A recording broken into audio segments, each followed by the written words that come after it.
every festival night. The air smelled like roasted flesh. It wasn't a goat, it wasn't a cow. And those who knew the truth never lived to tell the tale. Osita and Effiong were best friends from their university days in Enugu. They shared everything: food, clothes, secrets. But there was one thing Effiong never liked to talk about: his village. Whenever Osita asked where exactly in Calabar he came from, Effiong would dodge the question or change the topic. "Forget about my place, my brother," he would say quietly. "Some things are better not seen." At first, Osita thought it was just village shame, maybe poverty or bad roads. But as time went on, he noticed something deeper in Effiong's eyes: fear. One evening after class, Osita asked again, "Effiong, why are you always hiding your village from me? Are your people ghosts?" Effiong looked away. "Sometimes. I wish they were." Osita laughed. "You're too secretive, my friend." "One day I'll follow you home myself." Effiong's face hardened. "Promise me you will never do that." "Promise me, Osita." But Osita just smiled and said nothing. A few months later, Effiong mentioned his village's annual festival. The way he spoke about it, the drums, the dancing, the gathering, made Osita more curious. He begged to go along. "Let me come, Effiong."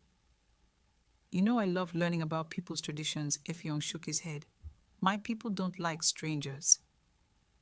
"Then I'll just stay with you," Osita insisted. "I won't go anywhere alone." Effiong sighed deeply. "If you must come, then listen to me. Don't wander around. Don't ask too many questions. And if I tell you to run, run. Don't look back." Osita laughed. "You make it sound like your village is haunted." Effiong didn't laugh back. "Abasimbok, I'm serious," he said softly. The road to Effiong's village was long and quiet. After leaving the main highway, the path grew narrower, twisting deep into the forest. The trees were tall and thick, their shadows swallowing the light. Even the birds didn't sing. When they finally arrived, Osita felt eyes watching him. The villagers stopped what they were doing as they walked past: men, women, even children, all staring, whispering. One of the elders walked up, his lips stained with palm wine. He touched Osita's arm and smiled. "See as your body fresh," he said.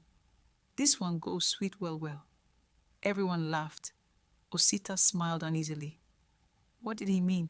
he whispered to Effiong. Effiong forced a laugh. "It's nothing. Just an old man's joke."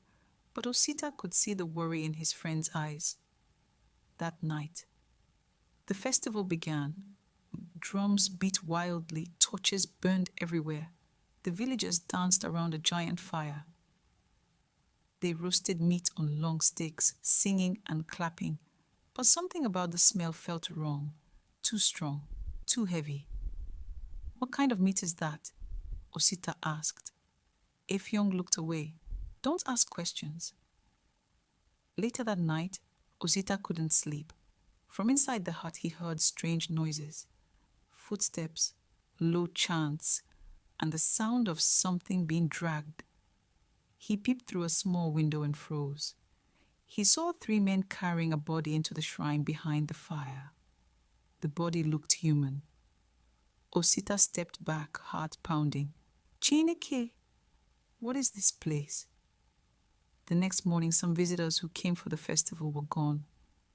When Osita asked where they went, no one gave a straight answer. He began to feel trapped. That evening, Effiong went outside to fetch water. Behind the shrine, he heard 2 elders whispering. "The stranger's skin shines like palm oil," one said. "The gods will be pleased tonight." "The sacrifice must happen before midnight," the other replied. "Make sure no one warns him." Effiong's heart stopped.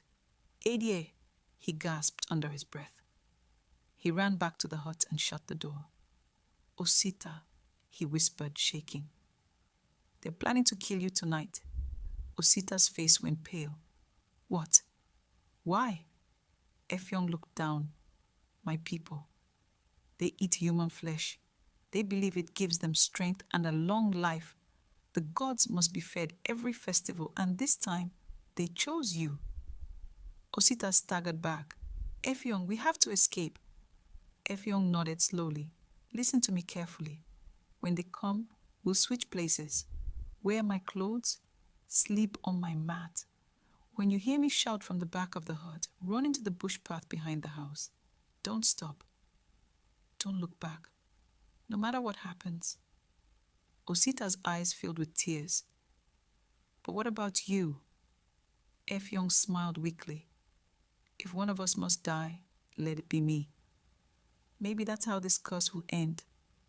They hugged each other tightly, tears mixing with sweat. You're my brother, Osita whispered. And you are mine, Effiong said. Now promise me, don't look back. When midnight came, the killers arrived quietly. They moved like shadows, holding knives and torches. They found a body under a wrapper and stabbed it again and again without checking. They dragged it outside, singing praise to their gods. But when they reached the fire and uncovered the face, silence swept over the crowd. It was Effiong, their own son. The chief dropped his torch. The drums stopped. The fire hissed. The mothers wailed. Abasi Mboko. The men fell to their knees. No one spoke. Only the crackling of the dying fire and the sound of guilt filling the air. That night, they realized what their hunger had done. By morning, the chief called for a meeting. He stood before the shrine and spoke in a shaking voice. We have killed our own blood in the name of gods who never spoke. From today, no man or woman in this village will taste human flesh again. They buried Effiong by the edge of the forest. Osita left before dawn, his eyes red and his heart broken. No one ever saw him again. And when the smell of roasted flesh drifts through the air, the elders bow their heads and whisper, Ayaya, Abasi O, remembering the night the village of flesh eaters finally tasted its own son. Thank you for watching. Like, comment, and subscribe